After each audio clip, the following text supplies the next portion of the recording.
নমস্কার সবাইকে। Brain tumour আর শরীরের অন্য জায়গার টিউমারের মধ্যে পার্থক্য কী? ব্রেন টিউমার শুনলে আমরা তো ভয় পাই কেন?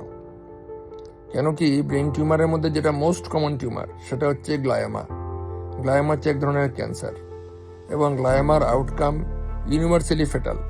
তার মানে ধরুন গ্লায়ামা যদি যেগুলো হয় ওটা মোস্ট কমন যেটা হচ্ছে গ্রেড 4, তো সেইগুলোতে ট্রিটমেন্ট আছে কিন্তু কিওর হয় না।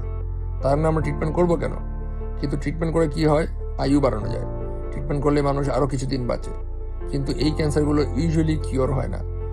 এটা তো অপারেশন হয়, ফার্স্ট ট্রিটমেন্ট হচ্ছে অপারেশন, তারপর হচ্ছে কিমোথেরাপি, রেডিওথেরাপি, এগুলো চলতে থাকে। আবার টিউমার হলে আবার বার করতে লাগে।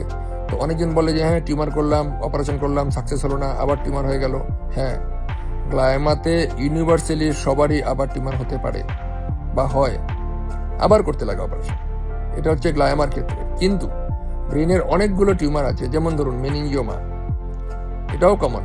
বিনাইন টিউমারের মধ্যে ব্রেনের বিনাইন টিউমারের মধ্যে মোস্ট কমন হচ্ছে মেনিনজিওমা। ওটাকে অ্যাবসলিউটলি কিওর করে দেওয়া যায়, টিউমার বের করে পুরোপুরি ঠিক হয়ে যায় পেশেন্ট।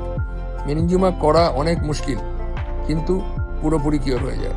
গ্লায়ামা করা কম্পারেটিভলি ইজি মেনিনজিওমার তো থেকে, কিন্তু এগুলো কিওর করা যায় না, এগুলো হচ্ছে খারাপ ক্যান্সার।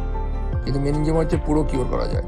আরও অনেক টাইপের টিউমার আছে, পিটুইটারি টিউমার এবং বিভিন্ন বিনাইন টিউমার আছে ব্রেনের। বা গ্লায়ামাও অনেক লো গ্রেড থাকে।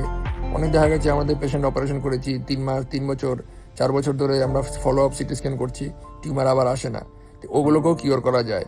বা অনেক সময় গ্লায়ামা লো গ্রেড গ্লায়ামা থাকে, যাদেরকে আমরা অপারেশন না করে শুধু ফলো আপ করি বাড়ছে কিনা টিউমার। যদি বাড়ে তখন অপারেশন করি, না বাড়লে অপারেশন করি না।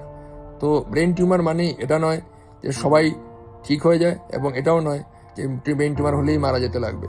এটার অনেক ট্রিটমেন্ট আছে এবং সব কিছুই এখন শিলচরে হয়। ধন্যবাদ।